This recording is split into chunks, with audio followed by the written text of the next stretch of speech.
Professor Melly Mail, the Hood Postman. Be sure to drop by the mail room, click the notification bell, like and subscribe.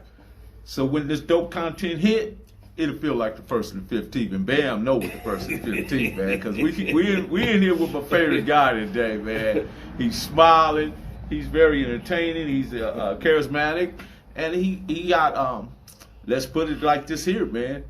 He's the G, man. He got a perspective on this thing, this phenomenon that we call it gangbang. And we always look forward to hearing from Bamm because he put it in ways to where even the GOAT would understand it. Man. So without no further ado, we got the Bamm. I see you got your F hat on today, Bamm.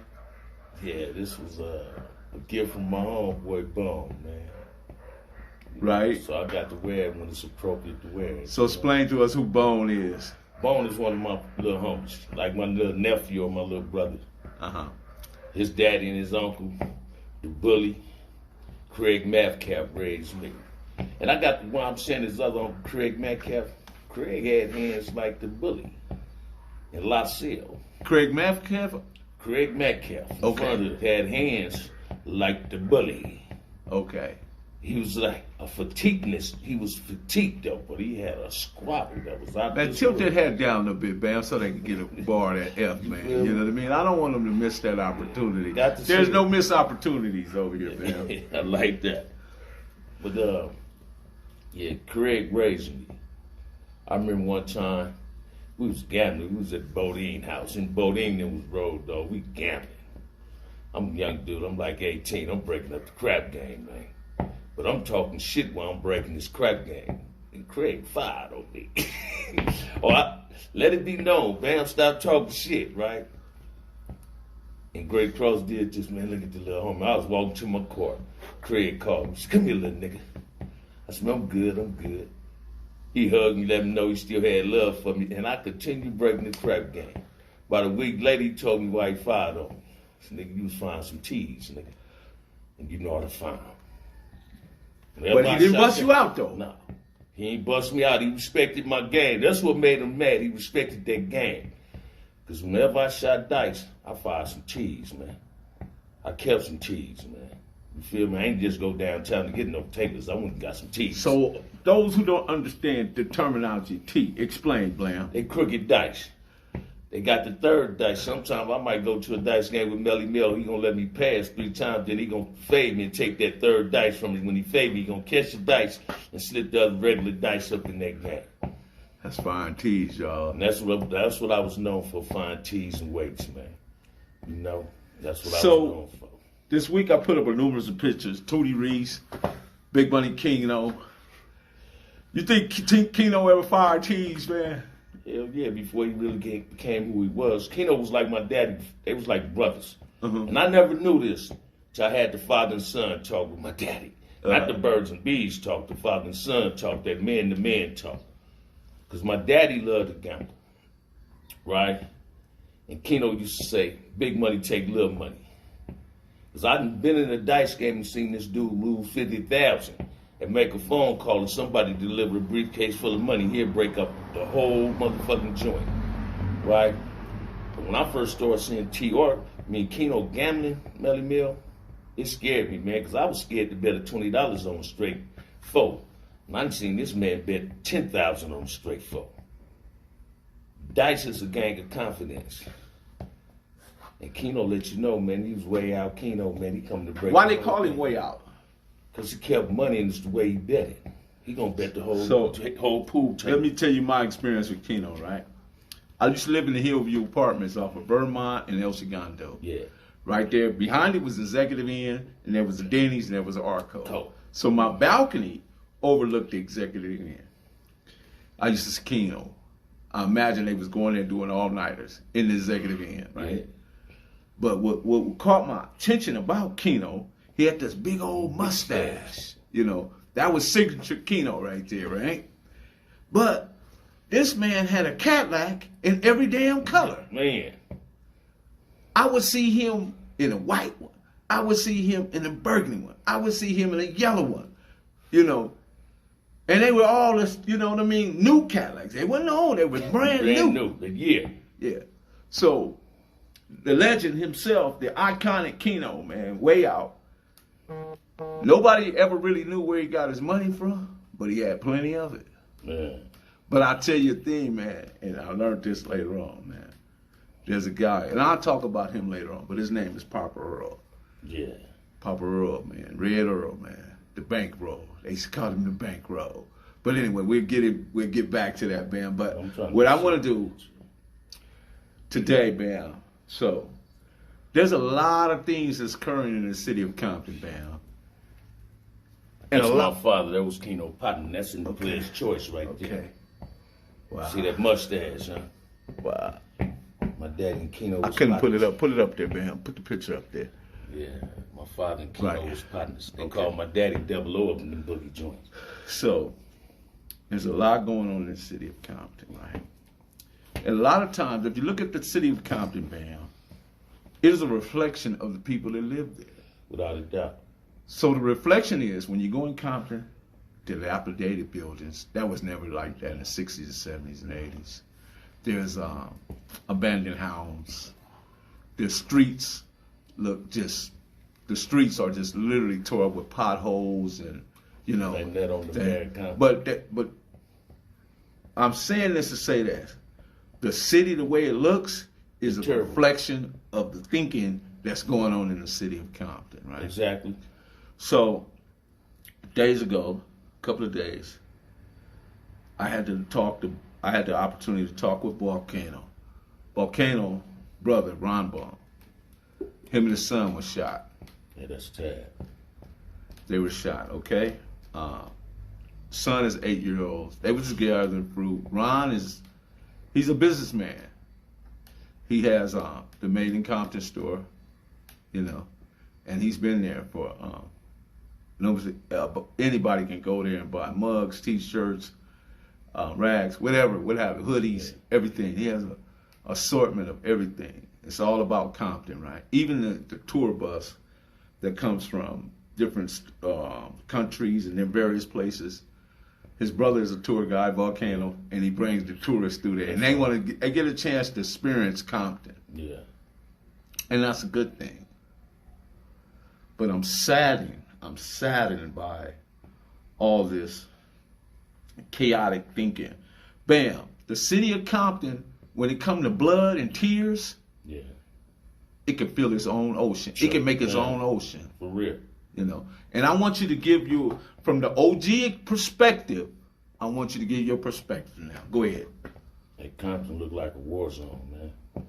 Look at third world country sometimes, the potholes. And it's cause, I just said this to somebody the other day. We got this mayor of Compton. I don't know if it's still his sister, right? She says she from Compton. Well, I find that very hard to believe. Because you ain't putting this money for me that can fix the streets. You take money to get to the kids to get this little league going on, but you give it back to the sheriffs. And they're the ones who you call stealing money, overpricing people for tickets or something. What we need to start doing in the city of Compton, as well as these other inner cities, be careful of the black politicians we pick and vote for. Because they ain't for the people, they ain't gonna be for us. They gonna help us make our city continue looking ragged. They remodeling Compton High now and tore it down. And I commend Dr. Dre for giving some money to that school, right? But if that was me, I'd say, with that 20 million, we're gonna split it amongst all the high schools. We got 3 high schools in Compton, Centennial and Dominguez.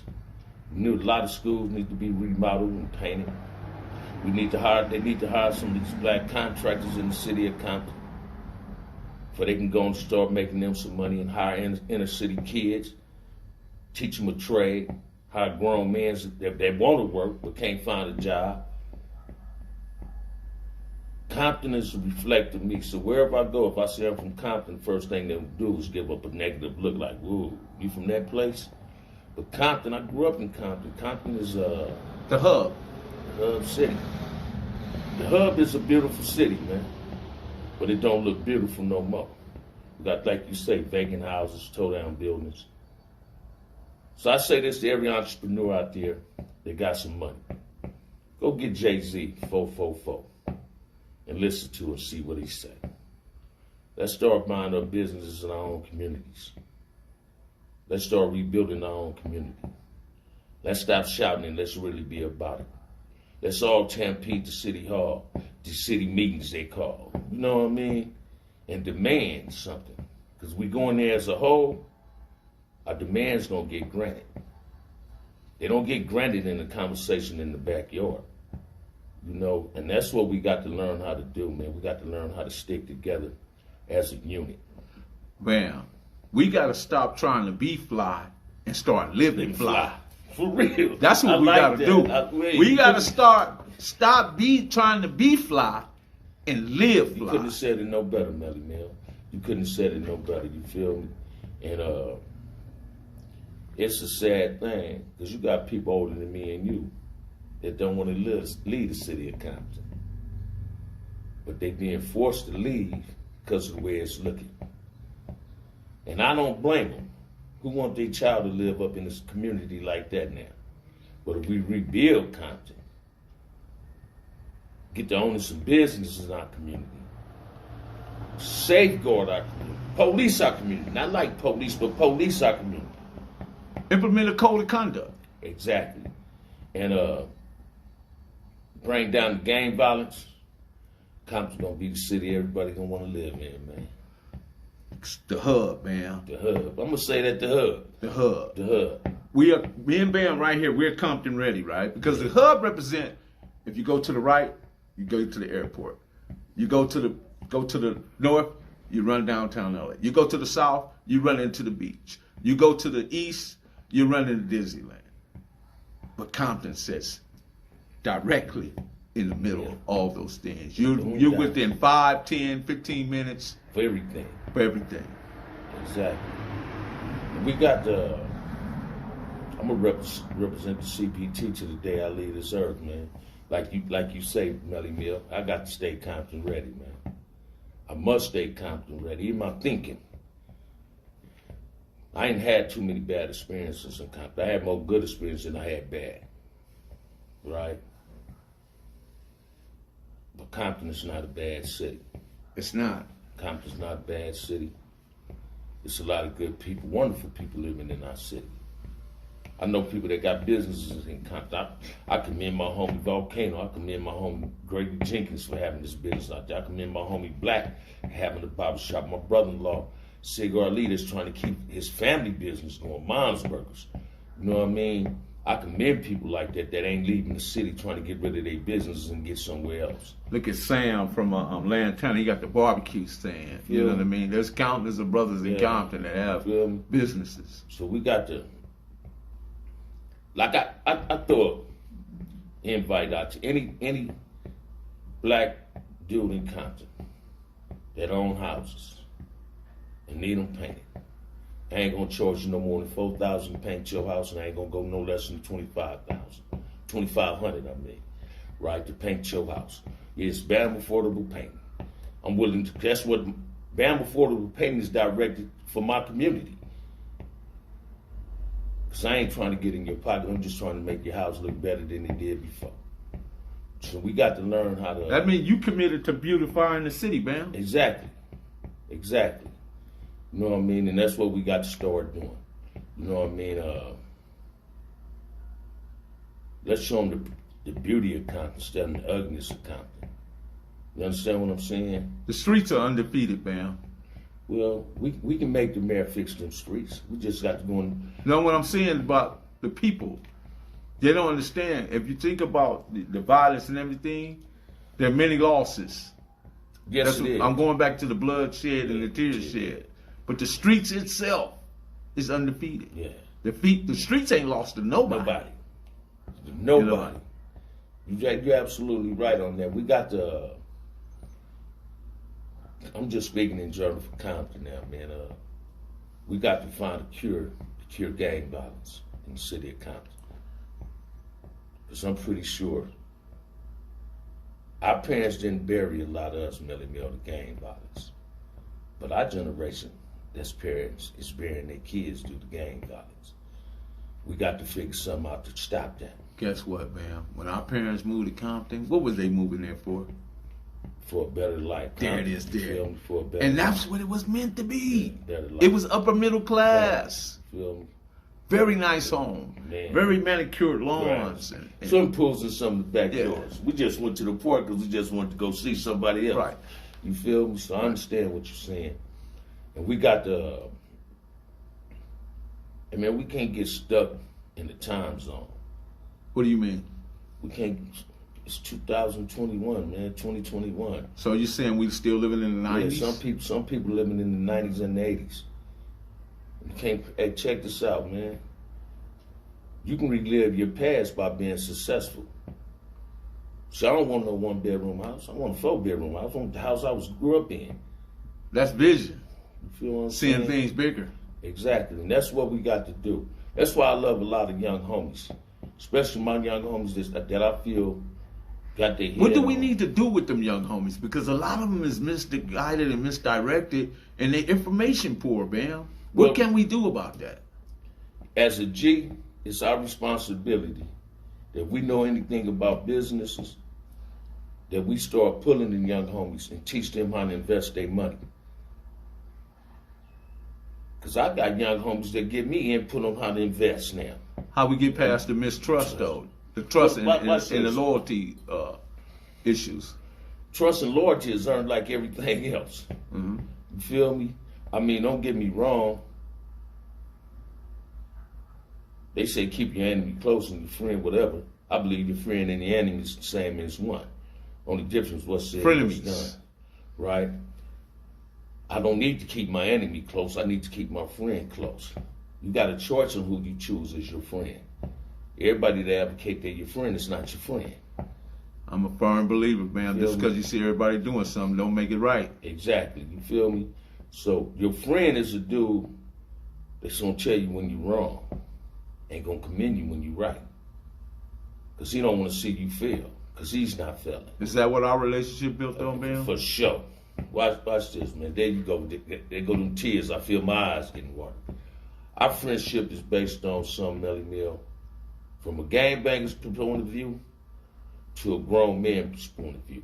In the last 6 months, oh shit, it's longer than that, since January, since we reconnected, you had gave me a different input on a whole lot of things that make me see things totally different. So when I go through things now, I can give you a call and you just said something before you cut the camera on, that you see some change in me. And that change been rough, right, Melly Mill? But I embraced it. But I recognize the growth, though, Bam. I embraced it. That's why I love Redbird and Bamm. I was just getting ready to mention that. You took it right that's from why, me. and Vine them. That's why I embraced my little homies. Tell us about it. Them dudes let me know, and Junebug and Boot and them, they let me know, don't stop doing what I'm doing. You feel me? That's very encouraging. And that's telling me I'm doing the right thing. What about your homegirls? Do they give you any input? Oh man, shit, I love Christy and baby Lisa, my god sister Cleo and them, man, I love them. What about Tracy? Oh, Tracy crazy. That's one of my sisters too. Tracy give it to me. She give it to me like you'll give it to me, Melly Mill. Over a cup of coffee. Over a cup of coffee and smoking a joint. You feel me? And that's our daily ritual. Y'all want to know I wake up every morning about 7 o'clock. We drinking a cup of coffee and Melly Mill calls. Say what Tracy at. So what I'm learning how to do now is, and that's because of you, Melly Mill, and I already knew this, I'm surrounding myself finally with the right people. With positive people. You feel me? Right. Like my homie T-Tuck, man. I love him when he tell me proud of him. I love That's him a good dude right there. there. I love him. My little homie Redbird, Will. Bamm. Yeah. I love it when Will tell me on the phone, you doing grown man shit now. I was just telling my little brother Pote, I said, man, Junebug be watching my videos. And when I hear Junebug say, Big Bamm, keep doing what you're doing, I'm impressed. I remember when he was in elementary, man. We was riding through West Side Peru, man. Somebody shot at the car. We had to jump out the car and get up out of there. Now, this was a kid in elementary. I was out of pocket. But Junebug... That's when you was being the Bamm. Yeah. But Junebug is letting me know, because we see the change in each other, and it's a positive change. And I'm just trying to do me. I just came over this a couple of days ago. Next time my homegirl, Chrissy, feeds some people in Lancaster, I got to gather some of my homies that's out of here, and we got to help her do that. We supposed to be on the winning line with her on that front line, feeding the homeless. Because if she can do it, that means we can do it. You feel me? And that's what we got to learn how to do. When we doing something positive, we got to encourage each other. How's L.O., man? L.O. doing cool, man. I talked to L.O. last week. L.O. I talked to L.O. It's like talking to ants. My brother resting in peace. Explain. When we get mad at each other, we won't talk to each other. Because L.O. letting me know now, man, I ain't the little OVG no more. I'm a grown OVG. And I got to embrace it. I got to learn how to embrace it. I love my little homie to death, man. I love all my little homies. I look at all my little I think homies. you have a special relationship with all of them. Yeah, I do. A lot of my homegirls too, and it's always been like that. I got a homegirl, Tan, man. Tan like my niece. Her uncle's one of my men, Baby and DK and BJ, Uncle BJ recipes. All us ran together. So Tan, we ain't been seeing each other like we used to, but Tan is an inspiration to me in my life. Everybody ever mentioned on video, man, inspired me to do better. Whether they know this or not, they inspire me to want to do better in my life. And I'm trying to stay on some, damn, why I'm crying. I'm trying to stay on some grown man shit, man. You know Bamm, what I mean? How would Miss Hedgeman be right now if she saw you right now as the Bamm? But now you sure would. Hey, check this out. Mrs. Man. Hedgeman and Mr. Hedgeman, how proud would they be of tell you that? what my mama doing from heaven, brother. She talking to her mother-in-law and her mama. She said, look at my baby. First of all, she proud because I'm on the streets. How long? 5 years in October. Is that the first time? Hell yeah, since the age of 12. And I ain't never been on the streets this long since the age of 12. So every day I wake up and look in the mirror, brushing my teeth, I'm smiling, baby. I'm happy. I'm delighted. My enthusiasm's at a feverish pitch. Just because I learned that it's my choice to go. I see you fevering for information, Bamm. I see you striding. I see you being motivated and just an awesome big homie to the guys. Everybody you just named, whether it's Redbird, L.O., Bone, you know, Junebug, just to name a few. I seen you being very, very inspiring to them. And they know that this My thing goal- has a success at the end. My goal, man, is to really establish Bamm affordable payment. And be able to call my homies. It's already done, Ask Bamm. them, do they You got just spoke it. Kids 13 or 14 that's willing to work for me in the summer. All you got to do, Bamm, is say it. Say that Bamm Affordable Painting is going to be one of the most successful painting businesses to come out of Compton. And it shall be done. I claim that in the name of God, right? That's claim, believe that, Melly Mill. But I lack this sometimes. I didn't put in the proper work I needed to. I get lazy, and I shouldn't be lazy. Should no grown man that can walk and talk be lazy. And I get lazy sometimes because I get discouraging calls saying, yeah, I'm going to hire you. Then when I give them a price, they want to lowball me. And I can get you the best price in America, right? and that frustrates me. But I got to learn how not to let it frustrate me, right? I got cousins that gave me businesses. See, I got some friends that ain't gang members, man, that's in the rooms of recovery like Steve, Bucky, Leroy, Sadella, even Suzette, Cindy, Sandy. These is people, man, Rod White and them, Joe Brown, them. These is dudes that motivates me, man, to keep doing me. My homegirl CB in the room. Wow. She always texts me and say, look at your kiddo. Look at your kiddo. And I love that. I'm learning how to love my life. Right. Not just live my life, Melly. You understand what I'm saying? Got you. So, Bamm, you talk about you living your life, right? But you also mentioned that from the age of 12, you've been incarcerated. Yeah. So when you finally made it to that to that level 4 situation. Level 4 being the most excruciating, the most dangerous prison, dangerous, the most horrendous, the most brutal, where brutality and violence is you can breathe it, you can see it, breathe it, hear it. You don't necessarily have to feel it, but you will feel it at some point. Yes, you will.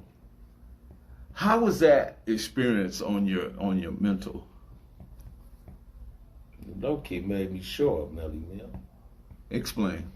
It taught me how to be more observant, how to judge things better. I learned everybody that say they're your friends, they're not your friends. That's why I love dudes like Marcellus and Sumo, Scory, Big Ant. Them was my teachers, and they laced me. They laced me right. I even my homie Simba Lebo. Simba's a Swahili name. We was in them level 4s together. Might not been on the same yards, but we molded each other by corresponding with each other. Whiskey, you feel me? It was dudes like that. And a lot of that correspondence was either through Swahili kites or different methods of communication that can go undetected. What I learned is I wasn't utilizing what I learned on them level 4s when I was coming home at first. Now I'm utilizing some of the things I learned in prison on level 4 yard that's guiding me and helping me stay on the streets. Did you fall in love with reading while you was there, Bamm? Man, love reading. I love reading, man. How did it open your world? It arised in the world is just a rising thing. I can read something and it made me conscious of who I am. Mm-hmm. It made me conscious that I can have more than I can ever want it in life. Mm-hmm. But you can't get it if you're being lazy.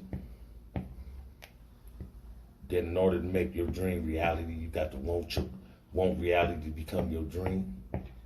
That you got to put in work. And what I learned most of all in prison, man, a plan ain't shit if you don't execute it. That's right. You must execute that plan. A lot of people, Bamm, think knowledge is power. It isn't. They think money is power. It isn't. You know what his power is, Bamm? What's that? It's information. Because when you got information, you can earn money and you do gain knowledge. Man, you know what? I'm finna do some things. I ain't finna say what I'm finna do, but man, you know what he's talking about. Mm-hmm. You gave me the best direction and information, free. Somebody else would have charged me for that information. And by that I mean that it allowed me to do what I wanted to do to lose money, instead of doing the right thing where I can save money. Yes. You understand what I'm saying? I think people like poo-poo. But the two most important people, man, I'm my mother and father. Big Alley and Lil Alley, man.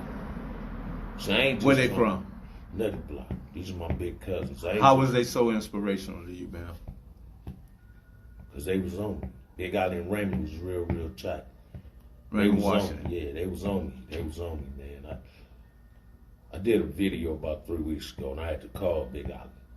Start crying on the phone. I said, man, even though damn why I get emotional. I'll say, hey, more, and I say, big cuz I don't never want you to think what you was telling me when I was a kid that I wasn't listening. It didn't just come in one and go out the other. I just didn't apply at that time. But I'm applying a lot of things. Big Alley, Lil Alley, Fatso resting in peace, Big Mac, Craig Metcalf, Larry James, Shaq Daddy Dixon Wilkes. I'm applying a lot of things that these dudes told me back in the day in my life today. That's why I'm successful in my own way. You are successful. I might not be successful financially, but I'm successful first of all because I'm still on the streets. And my name ain't caught up in confusion. Bam. Impossible is just an opinion because I'm witnessing somebody who supersedes impossible, and that person is you. Because you prove to them that you can remain free. Yeah. Most people thought that was impossible. You know, you became a very reasonable person. You think with reason and logic now instead of emotion. Although you get emotional, but you don't allow the emotions to supersede the logic and the reason. And for that, Bamm, I appreciate you, man. Thank you, bro. And we're going to leave it right there, Bamm, because we got plenty more video to go. Yeah. And we're going to give it another time, man. Y'all go and check that smile out, man. That's the Bamm right there, man. That's the Bamm right there. I want to send out one shout, man. Send it out, bro. To my little homie, Little Bay on Death Row. My little homie, Bird and Calipat. To my little homie, Big Ice, Sly Ice, all of them. Y'all come home, man. Let's pray for them, free them, and free all the rest of them, because whether y'all want to believe it or not, every black man in prison is a political prisoner. Yeah, it is there. With that said, have a lovely Sunday.